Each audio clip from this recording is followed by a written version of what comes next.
सतगुरु जी ने सानू बड़ा सौखे मार्ग दसते हैं कि तुसी किसी ऐसी गल्लां विच नहीं जाना, किसी दे बहकावे च नहीं आना। तुसी सौखा मार्ग फड़ो जो मैं तुहानू दसना हाँ, उहदे नाल ही तुहाडी मुक्ति है। संतो सागर पार उतरिए, जड़ा यह सागर है ना वो पार उतर सकते हो। जो संत लोग हैं महापुरुष वो उतर गए हैं, वो पार कर गए हैं। जे को वचन कमावा संतन का, जे कोई किसी संत का एक वचन भी कमा लेगा ना, एक वचन मेन ते वचन होते हैं, उन्होंने कही गल नूं कमाना है। संतन का सो गुर प्रसादी करी है, वो गुरु की कृपा नाल कर है। उन्होंने कोई औख नहीं आनी संसार जड़ा वचन कमाता है।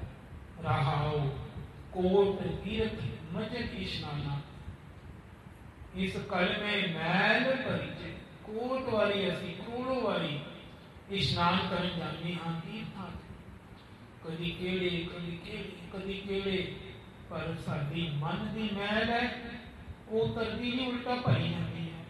पुट्ठा काम हो रहा है, उल्टा ही मैल चाड़ के आते हैं। पर ये जड़ा है ना इशनान, जड़ा इस टाइम असी कर रहे हैं, पहले भी जिक्र किया सी, बाणी अंदर दर्ज है साध संग जो हर गुण गावे सो निर्मल कर लीजिए। जो साध संगत में जाके निता प्रति इशनान करते हैं, वो जड़ा गुण गाते हैं ना रब का, वो निर्मल कर लीजिए। उन्होंने सतगुर जरूर साफ करना, उन्होंने मैल ना बिल्कुल ला दी है। उन्होंने कुछ नहीं पाप चलेगा, उन्होंने मन भी साफ हो जाएगा, ते उन्होंने इशनान भी सच्चा है। वेद कतेब सिमरत सब शासन, जड़े वेद है कतेब है सिमरतियां सुनी होगी आप जी ने, शास्त्र है, इन पढ़िया मुक्त ना हुई, इन्होंने पढ़न नाल थोड़ा ना मुक्ति हो जाएगी। खाली पढ़न नाल पढ़ पढ़ करती गति है। आशा की बात भी आखिरी हम सब इन्होंने मुक्ति थोड़ा ना हो जाएगी तुहाडी। एक अखर जो गुरमुख जाते सिर्फ एक अखर नूं वसाना है, एक अखर की भी जड़ी कथा है ना वो मन के हृदय वसा लो। गुरमुख जाते वो गुरमुख होंगे, उन्होंने पता है किसकी निर्मल सोई, उन्होंने निर्मल करेगा रब। खत्री ब्राह्मण सूद वैस जड़े धर्म मने गए, खत्री का सूद का वैस उपदेश चार वर्ण मने गए, चारों साझा इको उपदेश सतगुरु ने दिता है। गुरमुख नाम जपै उतरै सो कल में घट घट नाम कमा। इस कलयुग अंदर एक नाम भोगो भोगो, अब कलयु आयो रे, कलयुग आ गया है। कलयुग के अंदर नाम की कमाई करन वाले नूं ही परमेश्वर की प्राप्ति लिखी है। सब तो बड़े नाम की महिमा है। आओ श्री गुरु तेग बहादुर जी के श्लोक महला 9 के जो सुंदर वचन, जो पाठ की व्याख्या चल रही है, जो गुरु कृपा न 34 श्लोक की कल तक सतगुरु जी ने सेवा ले ली सी। अज 35वां श्लोक जो गुरु कृपा नाल आप जी दी रहमत सदका, संगत दी असीस सदका असी सारे विचार करिए जी। बाल जुआनी हर बिरद फुन तीन अवस्था जान। ए 3 अवस्था का जिक्र होया है जी।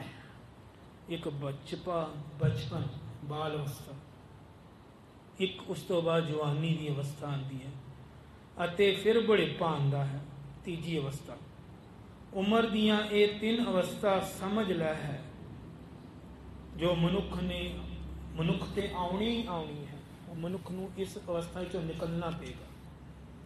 कहो नानक हर भजन बिन बिरता सब ही मान। नानक जी आखते हैं कि चेते रख, पर यह परमात्मा दे भजन तो बिना ये सारियां ही व्यर्थ जांदियां हन। आखो सतनाम श्री वाह। जे कोई कहे मैं बचपन बिता लांगा, हजे बचपन है, खेडां दा दिन है। ਵੱਡਾ ਹੋ ਜਾਊਂਗਾ, ਜਵਾਨੀ 'ਚ ਨਾਮ ਜਪਾਂਗਾ।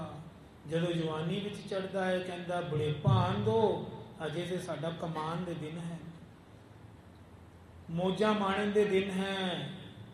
ਬੁੱਢੇ ਹੋ ਜਾਣਗੇ ਫਿਰ ਜਪਾਂਗੇ। ਜਦੋਂ ਬੁੜਾ ਹੁੰਦੇ ਆ ਫਿਰ ਕਹਿੰਦੇ ਹੁਣ ਤੇ ਜਪੇ ਨਹੀਂ ਜਾਂਦਾ। ਆਖੋ ਸਤਨਾਮ ਸ਼੍ਰੀ। ਤਿੰਨੋਂ ਹੀ ਗਈਆਂ, ਪਹਿਲੀ ਬਚਪਨ, ਫਿਰ ਜਵਾਨੀ, ਫਿਰ ਬੁਢੇਪੇ। ਕਹਿੰਦਾ ਮੈਂ ਤੇ ਹੁਣ ਬੁੜਾ ਹੋ ਗਿਆ, ਹੁਣ ਸਰੀਰ ਨਹੀਂ ਜਵਾਬ ਦਿੰਦਾ।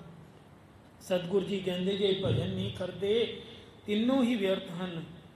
ਕਰਨੋ ਹੋ ਤੋ ਸੋ ਨਾ ਕੀਓ, ਪਰਿਓ ਲੋਭ ਕੈ ਫੰਦ। ਮਾਇਆ ਦੇ ਮੋਹ ਵਿੱਚ ਅੰਨੇ ਹੋ ਰਹੇ ਹਾਂ ਮਨੁੱਖ। ਜੋ ਕੁਛ ਤੂੰ ਕਰਨਾ ਸੀ ਉਹ ਤੂੰ ਨਹੀਂ ਕੀਤਾ। ਸਾਰੀ ਉਮਰ ਤੂੰ ਲੋਭ ਹੀ ਕਰਦਾ ਰਿਹਾ, ਲੋਭ ਦੀ ਫਾਈ ਵਿੱਚ ਫਸਿਆ ਰਿਹਾ ਹੈ। ਸਤਿਗੁਰੂ ਜੀ ਗਹਿਰਾਈ ਵਾਲੀ ਗੱਲ ਕਰਦੇ ਹਨ। ਨਾਨਕ ਸਮਿਓ ਰਮ ਗਇਓ, ਅਬ ਕਿਉ ਰੋਵਤ ਅੰਧ। ਹੇ ਨਾਨਕ, ਜ਼ਿੰਦਗੀ ਦਾ ਸਾਰਾ ਸਮਾਂ ਇਸ ਤਰ੍ਹਾਂ ਹੀ ਗੁਜ਼ਰ ਗਿਆ ਹੈ, ਹੁਣ ਕਿਉਂ ਰੋਂਦਾ ਹੈ, ਹੁਣ ਕਿਉਂ ਪਛਤਾਉਂਦਾ ਹੈ।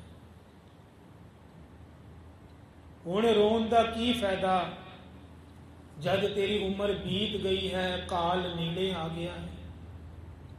अब पछतावे होत क्या, जब चिड़िया चुग गई खेत। ਹੁਣ ਤੇ ਚਿੜੀਆ ਸਾਰਾ ਖੇਤ ਹੀ ਚੁਗ ਗਈ, ਹੁਣ ਤੂੰ ਕਿਉਂ ਰੋਂਦਾ ਹੈ। ਗੁਰੂ ਤੇਗ ਬਹਾਦਰ ਸਾਹਿਬ ਜੀ ਆਖਦੇ ਹਨ ਹੁਣ ਪਛਤਾਣ ਦਾ ਕੀ ਲਾਭ ਹੈ। ਮਨ ਮਾਇਆ ਮੈਂ ਰਮ ਰਿਓ, ਨਿਕਸਤ ਨਾਹਿਨ ਮੀਤ। ਹੇ ਮਿੱਤਰ, ਜਿਹੜਾ ਮਨ ਮਾਇਆ ਦੇ ਮੋਹ ਵਿੱਚ ਫਸ ਜਾਂਦਾ ਹੈ, ਉਹ ਇਸ ਮੋਹ ਵਿੱਚੋਂ ਆਪਣੇ ਆਪ ਨਹੀਂ ਨਿਕਲ ਸਕਦਾ। ਜਿਹੜਾ ਇੱਕ ਵਾਰੀ ਇਸ ਦਲਦਲ ਵਿੱਚ ਫਸ ਗਿਆ ਨਾ ਮੋਹ ਦੇ, ਉਹ ਆਪਣੇ ਆਪ ਨਹੀਂ ਨਿਕਲ ਸਕਦਾ। ਉਹ ਤੇ ਹੁਣ ਕਿਰਪਾ ਦੀ ਲੋੜ ਪਏਗੀ। ਨਾਨਕ ਮੂਰਤ ਚਿਤਰ ਜਿਉ, ਛਾਟਿਤ ਨਾਹਿਨ ਪੀਤ। ਇਹ ਨਾਨਕ, ਜਿਵੇਂ ਕੰਧ ਉੱਤੇ ਕਿਸੇ ਮੂਰਤੀ ਦਾ ਲੀਕਿਆ ਹੋਇਆ ਰੂਪ ਕੰਧ ਨੂੰ ਨਹੀਂ ਛੱਡਦਾ। ਕਿਸੇ ਕੰਧ ਦੇ ਉੱਪਰ ਨਾ ਪਿਕਚਰ ਬਣਾ ਦੋ, ਮੂਰਤੀ, ਇੱਧਰ ਮੂਰਤੀ ਵਰਲਡ ਆਇਆ ਹੈ ਯਾਨੀ ਪਿਕਚਰ। ਜੇ ਕੰਧ ਦੇ ਉੱਪਰ ਅਸੀਂ ਦੀਵਾਰ ਉੱਪਰ ਕੋਈ ਪਿਕਚਰ ਬਣਾ ਦਿੱਤੀ ਜਾਏ, ਉਹ ਕੰਧ ਨਾਲ ਚੰਬੜ ਜਾਂਦੀ ਹੈ, ਉਹ ਚੰਬੜਿਆ ਜਾਂਦਾ ਹੈ। ਇਸ ਤਰ੍ਹਾਂ ਮੋਹ ਸਾਡੇ ਮਨ ਨੂੰ ਚੰਬੜਿਆ ਪਿਆ ਬੁਰੀ ਤਰ੍ਹਾਂ। ਸਾਨੂੰ ਮੋਹ ਹੈ, ਕਦੀ ਬੱਚਿਆਂ ਦਾ, ਕਦੀ ਪ੍ਰੋਪਰਟੀ ਦਾ, ਕਦੀ ਕਿਸੇ ਹੋਰ ਗੱਲ ਦਾ। ਮੋਹ ਦੇ ਅੰਦਰ ਅਸੀਂ ਫਸੇ ਪਏ ਹਾਂ। ਨਰ ਚਾਹਤ ਕਛ ਔਰ, ਔਰੇ ਕੀ ਔਰੇ ਪਈ।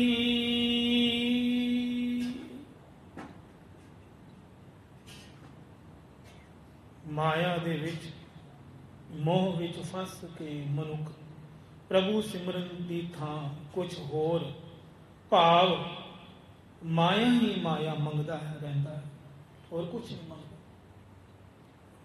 ਇੰਨਾ ਜ਼ਿਆਦਾ ਚੰਬੜ ਗਿਆ ਹੈ ਕਿ ਉਹਦੀ ਸੁਰਤ ਮਾਇਆ ਤੋਂ ਬਾਹਰ ਆਉਂਦੀ ਨਹੀਂ। ਮਨੁੱਖ ਕਹਿੰਦਾ ਇਹ ਵੀ ਹੋਵੇ ਮੇਰੇ ਘਰ, ਇਹ ਵੀ ਹੋਵੇ, ਹੁਣ ਇਹ ਦਾਤ, ਇਹ ਦਾਤ, ਇਹ ਦਾਤ ਮੰਗਦਾ ਹੈ, ਮੰਗਦਾ ਰਹਿੰਦਾ। ਪਰ ਕਰਤਾਰ ਦੀ ਰਜਾ ਵਿੱਚ, ਜੇ ਉਹਨੂੰ ਕਹੋ ਨਾ ਰਜਾ ਵਿੱਚ ਰਹਿ ਲੈ ਭਾਈ, ਰਜਾ ਵਿੱਚ ਬਹੁਤ ਸੁੱਖ ਹਨ, ਭਾਣਾ ਮੰਨ ਲੈ, ਹੋਰ ਦੀ ਹੋਰ ਜਾਂਦੀ ਹੈ ਗੱਲ, ਕਿੱਥੇ ਚਲੀ ਜਾਂਦੀ ਹੈ, ਹੋਰ ਦੀ ਹੋਰ ਗੱਲਾਂ ਮਾਨਣੀ ਸ਼ੁਰੂ ਕਰ ਦਿੰਦਾ ਹੈ, ਹੋਰ ਕੋਈ ਐਗਜ਼ਾਮਪਲ ਦੇਣ ਲੱਗ ਜਾਂਦਾ ਹੈ। ਰਜਾ ਵਿੱਚ ਰਹਿਣਾ ਬਹੁਤ ਔਖਾ ਹੈ। ਗੁਰੂ ਤੇਗ ਬਹਾਦਰ ਜੀ ਵੀ ਅਰਦਾਸ ਕਰ ਸਕਦੇ ਸਨ, ਉਹ ਪਰਮਾਤਮਾ ਦੇ ਨਾਲ ਜੁੜੇ ਸਨ। ਉਹ ਕਹਿੰਦੇ ਮੈਂ ਨਹੀਂ ਬਲੀਦਾਨ ਦੇਣਾ।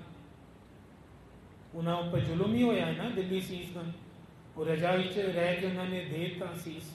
ਉਹ ਇਹ ਵੀ ਕਹਿ ਸਕਦੇ ਸਨ ਪਰਮਾਤਮਾ ਨੂੰ, ਨਹੀਂ ਮੈਂ ਤਾਂ ਬੇਕਸੂਰ ਹਾਂ, ਮੈਂ ਕਿਉਂ ਸੀਸ ਦੇਵਾਂ, ਮੈਨੂੰ ਕੀ ਲੋੜ ਹੈ ਆਪਣਾ ਬਲੀਦਾਨ ਕਰਨ ਦੀ। ਉਹਨਾਂ ਦੀ ਅਰਦਾਸ ਲੱਗ ਸਕਦੀ ਸੀ। ਉਹ ਤੇ ਆਪ ਹੀ ਅਕਾਲ ਪੁਰਖ ਸਨ, ਪਰ ਉਹਨਾਂ ਨੇ ਰਜਾ ਨੂੰ ਵੱਡਾ ਕੀਤਾ। ਰਜਾ ਵਿੱਚ ਬਹੁਤ ਸੁੱਖ ਹੈ ਜੀ।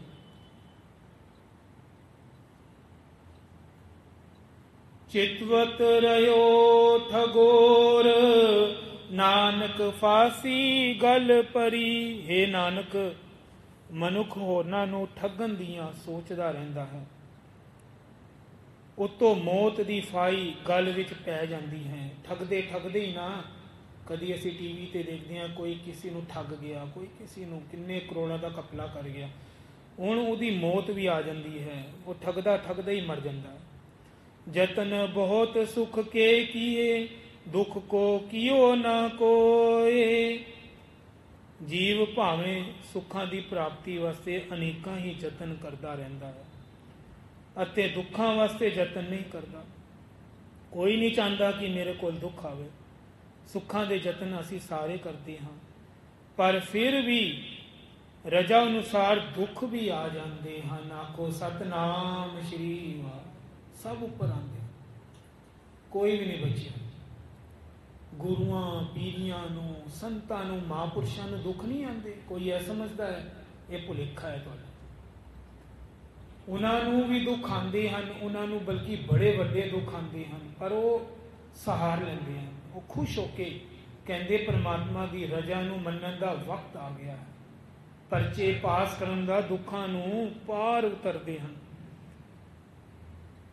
ਉਹਨਾਂ ਨੂੰ ਵੀ ਦੁੱਖ ਆਉਂਦੇ ਹਨ। ਸੁੱਖ ਵੀ ਜਦੋਂ ਹੀ ਮਿਲਦਾ ਹੈ ਜਦੋਂ ਪ੍ਰਭੂ ਦੀ ਰਜ਼ਾ ਹੋਵੇ, ਤਾਂ ਸੁੱਖ ਦਾ ਤੁਹਾਨੂੰ ਫਾਇਦਾ ਮਿਲੇਗਾ ਜਦੋਂ ਤੁਸੀਂ ਦੁੱਖ ਦੇਖਿਆ ਹੋਵੇਗਾ। ਜਿਹਨੂੰ ਭੁੱਖ ਹੀ ਨਹੀਂ ਲੱਗੀ ਉਹਨੂੰ ਭਾਵੇਂ ਪਨੀਰ ਰੱਖ ਦਿਓ, ਰੋਟੀਆਂ ਰੱਖ ਦਿਓ, 10 ਰੋਟੀਆਂ ਰੱਖ ਦਿਓ, ਉਹਨੂੰ ਕੀ ਸਵਾਦ ਹੈ। ਜੇ ਕੋਈ ਬਾਹਰ ਭੁੱਖਾ ਬੈਠਾ ਹੈ ਉਹਨੂੰ ਪੁੱਛੋ, 3 ਦਿਨ ਦਾ ਭੁੱਖਾ ਹੋਏ, ਮੈਂ ਕਹਿੰਦਾ ਸੁੱਕੀ ਰੋਟੀ ਅਚਾਰ ਨਾਲ ਵੀ ਰੱਖ ਦੋਗੇ ਨਾ, ਉਹ ਖਾਏਗਾ, ਕਿਉਂਕਿ ਉਹਨੂੰ ਭੁੱਖ ਲੱਗੀ। ਜਦ ਤੱਕ ਦੁੱਖ ਨਹੀਂ ਆਏਗਾ ਸੁੱਖ ਦਾ ਕਿਨ ਪਤਾ ਲੱਗੇਗਾ। ਕਹੋ ਨਾਨਕ ਸੁਨ ਰੇ ਮਨਾ, ਹਰ ਭਾਵੈ ਸੋ ਹੋਏ। ਨਾਨਕ ਜੀ ਆਖਦੇ ਹਨ, हे ਮਨ, ਜੋ ਕੁਝ ਪਰਮਾਤਮਾ ਨੂੰ ਚੰਗਾ ਲੱਗਦਾ ਹੈ ਜ਼ਰੂਰ ਉਹ ਹੀ ਹੁੰਦਾ ਹੈ। ਉਹਦੇ ਭਾਣੇ ਦੀ ਗੱਲ ਹੀ ਹੋਣੀ ਹੈ। ਬੰਦਾ ਆਪਣੀ ਕਿਸਮਤ ਨੂੰ ਦੋਸ਼ ਦਿੰਦਾ ਹੈ, ਪਰ ਉਹਦੇ ਰਜਾ ਵਿੱਚ ਹੁੰਦਾ ਹੈ। ਜਗਤ ਭਿਖਾਰੀ ਫਿਰਤ ਹੈ, ਸਭ ਕੋ ਦਾਤਾ ਰਾਮ। ਜਗਤ ਮੰਗਦਾ ਹੈ, ਭਟਕਦਾ ਫਿਰਦਾ ਹੈ, ਇਹ ਚੇਤਾ ਨਹੀਂ ਰੱਖਦਾ ਕਿ ਸਾਰੇ ਜੀਵਾਂ ਨੂੰ ਦਾਤਾ ਦੇਣ ਵਾਲਾ ਪਰਮਾਤਮਾ ਆਪ ਹੈ, ਕੋਈ ਹੈ। ਸਾਰਿਆਂ ਨੂੰ ਦਾਤ ਉਹਨੇ ਹੀ ਦੇਣੀ ਹੈ। ਕਹੋ ਨਾਨਕ ਮਨ ਸਿਮਰਤੈ, ਪੂਰਨ ਹੋਵੇ ਕਾਮ। ਨਾਨਕ ਜੀ ਆਖਦੇ ਹਨ, हे ਮਨ, ਤੂੰ ਉਸ ਦਾਤਾਰ ਪ੍ਰਭੂ ਦਾ ਸਿਮਰਨ ਕਰਦਾ ਰਿਹਾ ਕਰ, ਤੇਰੇ ਸਾਰੇ ਕੰਮ ਸਫਲ ਹੁੰਦੇ ਰਹਿਣਗੇ। ਨਾਮ ਜਪੇਗਾ, ਸਤਿਗੁਰ ਤੁਹਾਡੇ ਕੰਮ ਕਰਨਗੇ। ਧੰਨਾ ਭਗਤ ਜੀ ਨੇ ਦੇਖ ਲਓ ਸਭ ਕੁਝ ਮੰਗਿਆ ਹੈ, ਭਗਤ ਸਨ। ਉਹਨਾਂ ਦਾ ਗੋਪਾਲ ਤੇਰਾ ਆਰਤਾ, ਜੋ ਜਨ ਤੇਰੀ ਭਗਤ ਕਰਨ ਤੇ ਤਿਨਕੇ ਕਾਜ ਸਵਾਰਤਾ। ਉਹਨਾਂ ਨੇ ਸਭ ਕੁਝ ਪਰਮਾਤਮਾ ਕੋਲ ਮੰਗਿਆ ਹੈ, ਪਰ ਜ਼ਰੂਰਤ ਦਾ ਸਮਾਨ ਮੰਗਿਆ ਹੈ, ਜਿਹਦੇ ਬਿਨਾਂ ਰਿਹਾ ਨਹੀਂ ਜਾ ਸਕਦਾ। ਔਰ ਗੁਰੂ ਜੀ ਆਪ ਪਰਮਾਤਮਾ ਨੇ ਹੱਲ ਵੀ ਹੋਏ ਹਨ। ਭੋਲੇ ਭਾਓ ਮਿਲੇ ਰਹੋ ਰਾਇਆ, ਆ ਕੇ ਧੰਨੇ ਜੱਟ ਦੇ ਘਰ ਆਏ ਹਨ ਪਰਮਾਤਮਾ, ਭੋਜਨ ਵੀ ਛਕਿਆ ਪੱਥਰ ਵਿੱਚੋਂ, ਔਰ ਉਹਨਾਂ ਦੀ ਖੇਤੀ ਵੀ ਵਾਹੀ ਹੈ, ਪਰ ਭੋਲੇ ਸਨ ਨਾ, ਚਲਾਕੀ ਨਾਲ ਨਹੀਂ ਕਹਿੰਦੇ ਸਨ, ਕਿਉਂਕਿ ਮਨ ਉਹਨਾਂ ਦਾ ਕਲੀਅਰ ਸੀ। ਕਹੋ ਨਾਨਕ ਮਨ ਸਿਮਰਤੈ, ਪੂਰਨ ਹੋਵੇ ਕਾਮ। ਨਾਨਕ ਜੀ ਆਖਦੇ ਹਨ, हे ਮਨ, ਉਸ ਦਾ ਤਾਰ ਪ੍ਰਭੂ ਦਾ ਸਿਮਰਨ ਕਰਦਾ ਰਿਹਾ ਕਰ, ਤੇਰੇ ਸਾਰੇ ਕੰਮ ਸਫਲ ਹੋਣਗੇ। ਝੂਠੇ ਮਾਨ ਕਹਾਂ ਕਰੇ, ਜਗ ਸੁਪਨੇ ਜਿਉ ਜਾਨ। ਪਤਾ ਨਹੀਂ ਮਨੁੱਖ ਨਾਸਵੰਤ ਦੁਨੀਆ ਦਾ ਮਾਨ ਕਿਉਂ ਕਰਦਾ ਰਹਿੰਦਾ ਹੈ। ਸਭ ਕੁਝ ਪਤਾ ਹੁੰਦੇ ਵੀ ਮਾਨ ਵਿੱਚ, ਹੰਕਾਰ ਵਿੱਚ ਆ ਜਾਂਦਾ ਹੈ। ਉਹ ਕਹਿੰਦਾ ਹੈ ਕਿ ਇਹ ਦੁਨੀਆ 'ਚ ਮੈਂ ਸਦਾ ਹੀ ਰਹਿਣਾ ਹੈ, ਮਾਣ ਕਰਦਾ ਹੈ। ਜਗਤ ਨੂੰ ਸੁਪਨੇ ਵਿੱਚ ਵੇਖੋ, ਪਦਾਰਥਾਂ ਵਾਂਗ ਹੀ ਸਮਝ ਰੱਖੋ। ਬਸ ਜਗਤ ਨੂੰ ਇੰਨਾ ਸਮਝੋ, ਇਹ ਸੁਪਨਾ ਹੈ। ਇਨ ਮੈਂ ਕਛ ਤੇਰੋ ਨਹੀਂ, ਨਾਨਕ ਕਹਿਓ ਬਖਾਨ। ਨਾਨਕ ਤੈਨੂੰ ਠੀਕ ਦੱਸ ਰਿਹਾ ਹੈ ਕਿ ਇਹਨਾਂ ਦਿਸਦੇ ਪਦਾਰਥਾਂ ਵਿੱਚ ਤੇਰਾ ਅਸਲ ਸਾਥੀ ਕੋਈ ਪਦਾਰਥ ਨਹੀਂ ਹੈ। ਆਖੋ ਸਤਨਾਮ ਸ਼੍ਰੀ ਵਾਹਿਗੁਰੂ। ਗੁਰੂ ਜੀ ਫਿਰ ਸਾਨੂੰ ਸਾਵਧਾਨ ਕਰ ਰਹੇ ਹਨ ਕਿ ਭਾਈ ਹਜੇ ਵੀ ਬਚ ਜਾਓ, ਕੋਈ ਪਦਾਰਥ ਤੁਹਾਡਾ ਸਾਥ ਨਹੀਂ ਦੇਗਾ। ਗਰਭ ਕਰਤ ਹੈ ਦੇਖੋ ਬਿਨ ਸਹਿ ਛਿਨ ਮੀਤ। हे ਮਿੱਤਰ, ਜਿਸ ਸਰੀਰ ਦਾ ਮਨੁੱਖ ਸਦਾ ਮਾਨ ਕਰਦਾ ਰਹਿੰਦਾ ਹੈ, ਇਹ ਮੇਰਾ ਆਪਣਾ ਹੈ, ਇਹ ਸਰੀਰ ਮੇਰਾ ਹੈ, ਇੱਕ ਛਿਨ ਵਿੱਚ ਨਾਸ਼ ਹੋ ਜਾਂਦਾ ਹੈ। ਸਰੀਰ ਦਾ ਕੀ ਪਤਾ ਹੈ, ਉਹ ਨਾਸ਼ ਹੋ ਜਾਂਦਾ ਹੈ। ਹੋਰ ਪਦਾਰਥ ਦਾ ਮੋਹ ਤਾਂ ਕਿੱਥੇ ਰਿਹਾ, ਆਪਣੇ ਇਸ ਸਰੀਰ ਦਾ ਮੋਹ ਵੀ ਝੂਠਾ ਹੀ ਹੈ। ਸਤਿਗੁਰੂ ਜੀ ਕਹਿੰਦੇ ਹੋਰਾਂ ਦੀ ਤੇ ਗੱਲਾਂ ਹੀ ਛੱਡ ਦੋ, ਭਾਈ ਤੂੰ ਕਵੇਂ ਮੇਰਾ ਸਰੀਰ ਆਪਣਾ ਹੈ, ਇਹਦਾ ਵੀ ਮਾਣ ਨਾ ਕਰ ਬੈਠੀ, ਇਹ ਵੀ ਤੇਰਾ ਨਹੀਂ ਸਾਥ ਦੇਗਾ। ਜੈ ਪ੍ਰਾਣੀ ਹਰ ਜਸ ਕਯੋ ਨਾਨਕ ਤੈ ਜਗ ਜੀਤ। हे ਨਾਨਕ, ਜਿਸ ਮਨੁੱਖ ਨੇ ਪਰਮਾਤਮਾ ਦੀ ਸਿਫਤ ਸਲਾਹ ਕਰਨੀ ਸ਼ੁਰੂ ਕਰ ਦਿੱਤੀ, ਉਸਨੇ ਜਗਤ ਦੇ ਮੋਹ ਵਿੱਚ ਜਿੱਤ ਲਿਆ ਹੈ। ਉਸਨੇ ਜਗਤ ਨੂੰ ਜਿੱਤ ਕੇ ਗਿਆ ਹੈ। ਬਾਜੀ ਹਾਰ ਕੇ ਨਹੀਂ, ਬਾਜੀ ਜਿੱਤ ਕੇ ਜਾਏਗਾ। ਜੈ ਕਟ ਸਿਮਰਨ ਰਾਮ ਕੋ ਸੋ ਨਰ ਮੁਕਤਾ ਜਾਨ। ਜਿਸ ਮਨੁੱਖ ਦੇ ਹਿਰਦੇ ਵਿੱਚ ਪਰਮਾਤਮਾ ਦਾ ਸਿਮਰਨ ਟਿਕਿਆ ਰਹਿੰਦਾ ਹੈ ਜੀ, ਉਸ ਮਨੁੱਖ ਨੂੰ ਮੋਹ ਦੇ ਜਾਲ ਤੋਂ ਬਚਿਆ ਹੋਇਆ ਸਮਝੋ, ਕਿਉਂਕਿ ਉਹਦੇ ਵਿੱਚ ਪਰਮਾਤਮਾ ਵਿਸਰ ਰਿਹਾ ਹੈ, ਪਰਮਾਤਮਾ ਵਸ ਰਿਹਾ ਹੈ, ਪਰਮਾਤਮਾ ਨਾਲ ਹੈ ਉਹਦੇ। ਤੈ ਨਰ ਹਰ ਅੰਤਰ ਨਹੀਂ ਨਾਨਕ ਸਾਚੀ ਮਾਨ। हे ਨਾਨਕ, ਇਹ ਗੱਲ ਠੀਕ ਮੰਨ ਕੇ ਉਸ ਮਨੁੱਖ ਤੇ ਪਰਮਾਤਮਾ ਵਿੱਚ ਕੋਈ ਫਰਕ ਨਹੀਂ ਹੈ। ਜਿਹੜਾ ਪਰਮਾਤਮਾ ਦਾ ਭਜਨ ਕਰਦੇ ਹਨ, ਭੁਲੇਖਾ ਨਾ ਖਾ ਜਾਣਾ, ਉਹਦੇ ਵਿੱਚ ਤੇ ਪਰਮਾਤਮਾ ਵਿੱਚ ਕੋਈ ਫਰਕ ਨਹੀਂ ਰਹਿ ਗਿਆ, ਉਹ ਇੱਕੋ ਹੀ ਰੂਪ ਬਣ ਗਏ ਹਨ। ਬਾਬਾ ਬੁੱਢਾ ਸਾਹਿਬ ਜੀ, ਬ੍ਰਹਮ ਗਿਆਨੀ ਬਾਬਾ ਮਨੀ ਸਿੰਘ ਜੀ, ਬਾਬਾ ਦੀਪ ਸਿੰਘ ਜੀ, ਇਹ ਸਭ ਰੱਬ ਦੇ ਵਿੱਚ ਮਿਲ ਗਏ ਸਨ। ਏਕ ਭਗਤ ਭਗਵਾਨ ਜੈ ਪ੍ਰਾਣੀ ਕੇ ਨਾਏ ਮਨ। ਜਿਸ ਮਨੁੱਖ ਦੇ ਮਨ ਵਿੱਚ ਪਰਮਾਤਮਾ ਦੀ ਭਗਤੀ ਨਹੀਂ ਹੈ, ਹੁਣ ਉਹਦੀ ਗੱਲ ਹੋ ਰਹੀ ਹੈ ਜਿਨ੍ਹਾਂ ਕੋਲ ਭਗਤੀ ਨਹੀਂ ਹੈ। ਜੈਸੇ ਸੂਕਰ ਸੁਆਨ ਨਾਨਕ ਮਾਨੋ ਤਾਏ ਤਨ। हे ਨਾਨਕ, ਉਸਦਾ ਸਰੀਰ ਉਹ ਜਿਹਾ ਹੈ, ਸਮਝ ਜਿਉ ਜਿਹਾ ਕਿਸੇ ਸੂਰ ਦਾ ਸਰੀਰ। ਆਖੋ ਸਤਨਾਮ ਸ਼੍ਰੀ। ਸੂਰ ਦੇ ਸਰੀਰ ਦਾ ਉਦਾਹਰਨ ਦਿੱਤਾ ਹੈ। ਜਿਨ੍ਹਾਂ ਨੇ ਨਾਮ ਨਹੀਂ ਜਪਿਆ ਧਰਤੀ ਤੇ, ਜਾਂ ਕਿਸੇ ਕੁੱਤੇ ਦਾ ਸਰੀਰ ਹੈ। ਆਖੋ ਸਤਨਾਮ ਸ਼੍ਰੀ। ਓਹੋ, ਕਿੰਨਾ ਦੇਖ ਲੋ, ਨਾਮ ਨਾ ਜਪਣ ਵਾਲਿਆਂ ਨੂੰ ਕਿੰਨੀ ਭੈੜੀ ਗੱਲਾਂ ਸਤਿਗੁਰੂ ਜੀ ਨੇ ਮੂੰਹ ਕਹੀਆਂ ਹੈ। ਉਹ ਸੂਰ ਹਨ ਤੇ ਕੁੱਤੇ ਦਾ ਜਨਮ ਹੈ, ਉਹਨਾਂ ਦਾ ਸਰੀਰ ਵੀ ਕੁੱਤੇ ਵਰਗਾ ਹੈ। ਸੁਆਮੀ ਕੋ ਗ੍ਰਿਓ ਜਿਉ ਸਦਾ ਸਵਾਨ ਤਜਤ ਨਹੀਂ ਨਿਤ। ਜਿਵੇਂ ਕੁੱਤਾ, ਸਵਾਨ ਹੁੰਦਾ ਕੁੱਤਾ, ਜਿਵੇਂ ਕੁੱਤਾ ਆਪਣੇ ਮਾਲਕ ਦਾ ਘਰ ਦਾ ਬੂਹਾ ਸਦਾ ਮੱਲੀ ਰੱਖਦਾ ਹੈ, ਹਮੇਸ਼ਾ ਹੀ ਕੁੱਤਾ ਆਪਣੇ ਘਰ ਦੇ ਵਿੱਚ ਹੀ ਬੈਠਾ ਰਹੇਗਾ, ਆਪਣੀ ਜਗ੍ਹਾ ਨਹੀਂ ਛੱਡਦਾ, ਕਦੇ ਵੀ ਨਹੀਂ ਛੱਡਦਾ ਹੈ। ਨਾਨਕ ਏ ਬਿਦ ਹਰ ਭਜੋ ਇਕ ਮਨ ਹੋਏ ਇਕ ਚਿਤ। ਇਹ ਨਾਨਕ, ਇਸੇ ਤਰੀਕੇ ਨਾਲ ਇੱਕ ਮਨ ਹੋ ਕੇ, ਇੱਕ ਚਿਤ ਹੋ ਕੇ ਪਰਮਾਤਮਾ ਦਾ ਭਜਨ ਕਰਿਆ ਕਰੋ ਕਿ ਉਸ ਦਾ ਦਰ ਕਦੇ ਨਹੀਂ ਛੱਡਣਾ। ਦਰ ਕਦੇ ਨਾ ਛੱਡੇ। ਬਾਬਾ ਨੰਦ ਸਿੰਘ ਜੀ ਕਹਿੰਦੇ ਸੀ, ਦਰ ਨਹੀਂ ਛੱਡਣਾ, ਹੰਕਾਰ ਨਹੀਂ ਕਰਨਾ, ਅੰਮ੍ਰਿਤ ਵੇਲੇ ਜਾਗਣਾ ਹੈ। ਬਾਬਾ ਨੰਦ ਸਿੰਘ ਦੇ ਕੀਮਤੀ ਵਚਨ ਹਨ। ਆਓ ਅੱਜ ਗੁਰੂ ਕਿਰਪਾ ਨਾਲ 45 ਸ਼ਲੋਕ ਦੀ ਵਿਚਾਰਾਂ ਸਤਿਗੁਰੂ ਜੀ ਨੇ ਲੈ ਲਈ ਹੈ।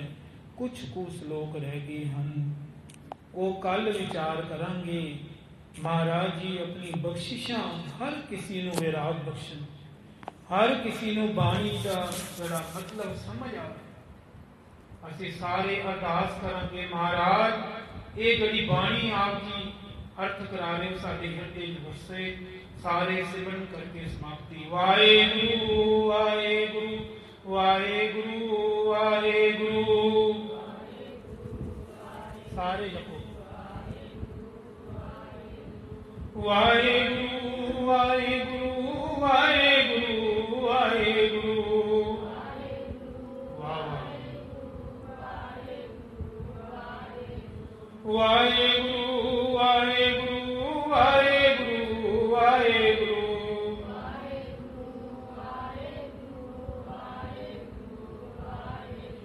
धन श्री गुरु ग्रंथ साहिब जी, धन श्री गुरु ग्रंथ साहिब जी।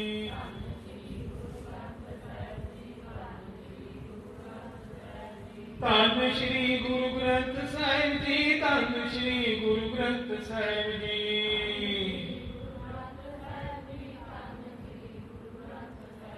धन गुरु कलगियां वाले जी, धन गुरु बाजा वाले जी।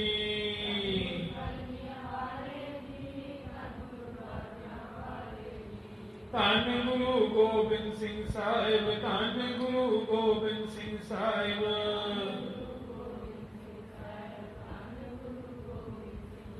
धन गुरु नानक देव जी, धन गुरु नानक देव जी।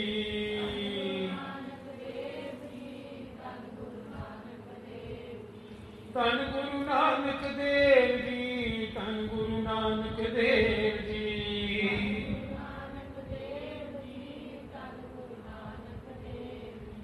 धन गुरु तेग बहादुर साहिब, धन गुरु तेग बहादुर साहिब।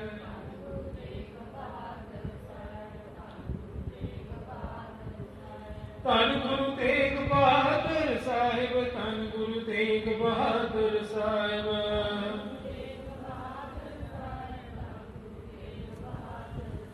वाहेगुरु वाहेगुरु वाहेगुरु वाहेगुरु।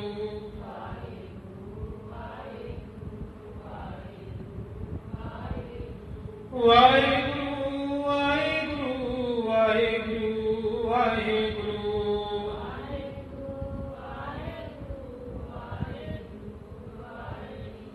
वाहेगुरु वाहेगुरु वाहेगुरु वाहेगुरु।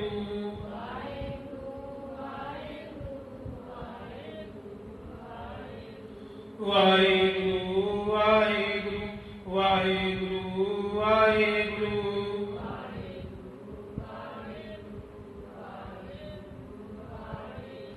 वाहेगुरु वाहेगुरु वाहेगुरु वाहेगुरु।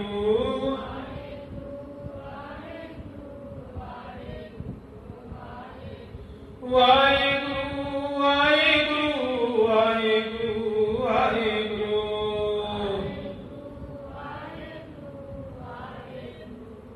कबीर लूटना है तो लूट ले, राम नाम है लूट।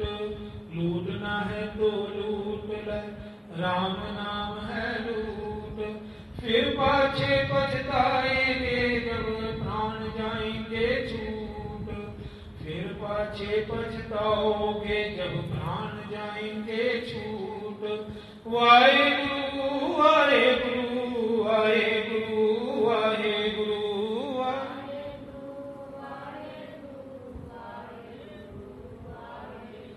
वाहेगुरु वाहेगुरु वाहेगुरु वाहेगुरु।